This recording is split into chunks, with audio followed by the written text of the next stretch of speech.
Well, it's kind of a raw, damp, windy day outside. So I'm here in the barn today. I decided today's a good day to work on the four-wheeler.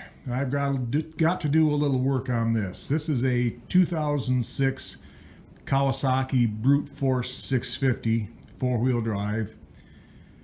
We had this, we got this new on the farm here, of course, in 2006. And when I milk cows here, we use this pretty much every day. Use the living daylights out of it. We use it to bring the cows in, switch paddocks out in the pastures. It used it a lot. Yeah, to illustrate how seldom I used it, this thing hasn't really been out of the barn here for since about this time last year. I think since November last year. I kept it in here for the winter. I had some new tires I wanted to put on and just never messed with it. Of course, with this thing, with not being run for about a year, it was missing a little bit on the front cylinder. So I decided I'd be nice to it and screw a new spark plug into the front cylinder. But unfortunately, when I tried to pull the old plug out, this is what happened. So yeah, I've got a spark plug broken off in the front cylinder of this thing.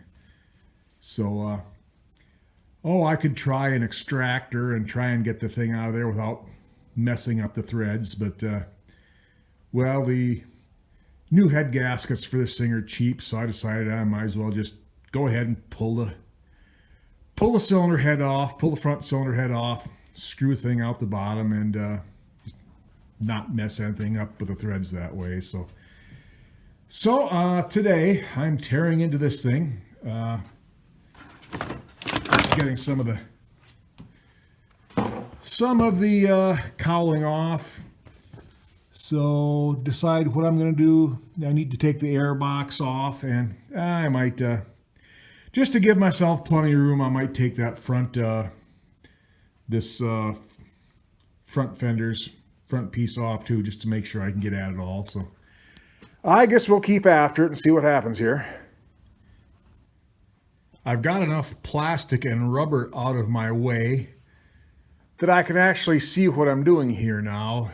And it wasn't too bad. It was just a matter of a few screws and a couple of these little pop-out connections. These just, this part here, you just pull those out and it comes right apart. Pretty easy. And it needed to be cleaned out anyway. There was a mouse nest over there on the other side and a lot of crap because I've never had this off before. But anyway, I got everything out of my way and looked in there, and I found this, which was the electrode from inside the spark plug, which I had assumed was either still in the lower part of the plug or had dropped down into the cylinder. So that's a good thing. I know where that's at. Another thing that was kind of interesting, I'll get you in there and see if you can see it or not, but the spark plug it appears that it hadn't been screwed in all the way. Now, I'm the one who would have done that, and it would have been 7 or so years ago, so I honestly do not remember putting the last spark plug in this thing. But I don't know if it just started turning hard and I thought it was seated, or if I had cross-threaded the thing. I honestly don't remember. But since I don't have to worry about this thing being down in the cylinder, I think what I'm going to do now, I think I'm going to soak it real good in PB Blaster and let it sit for a day or two, and then try and use an extractor on that thing. Like I said, I don't have to worry about the electrodes slipping down into the cylinder now, so that's my plan for right now. Okay, fast forward a couple of weeks. It's November 6th, and I got about another 3 inches of snow last night. Anyway, back to the Kawasaki four-wheeler project. After various attempts with the different extractors to get the broken spark plug out, I did end up pulling the head off it.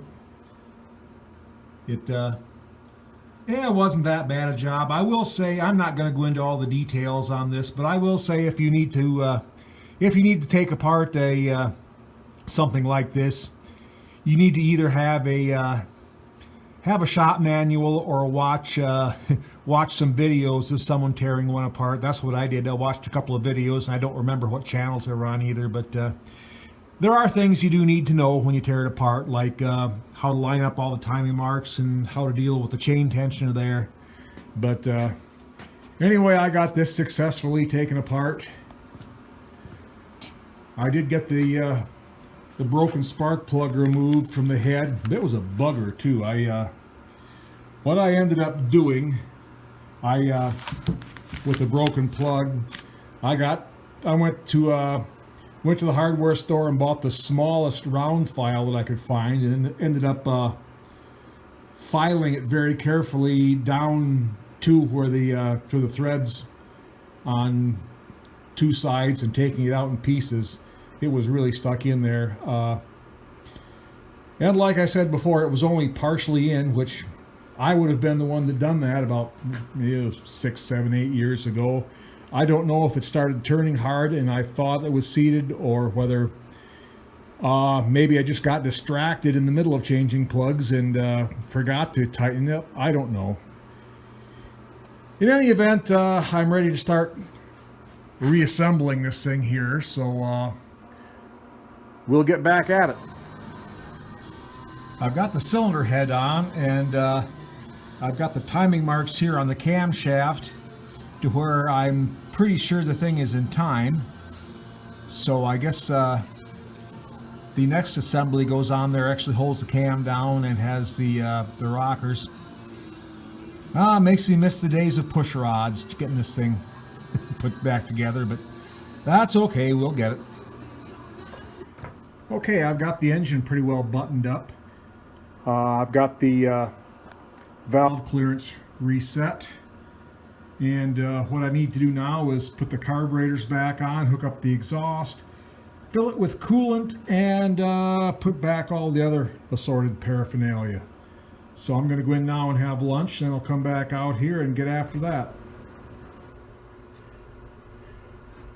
Well, I've still got a bunch of screws and fasteners to put on the plastic along the cowling and everything on this, but I've got all the important stuff hooked up, so I think it's time to find out if this thing will run again.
Well, it does run again, and I've touched both the exhaust pipes, and they're both hot, so it's hitting on both cylinders.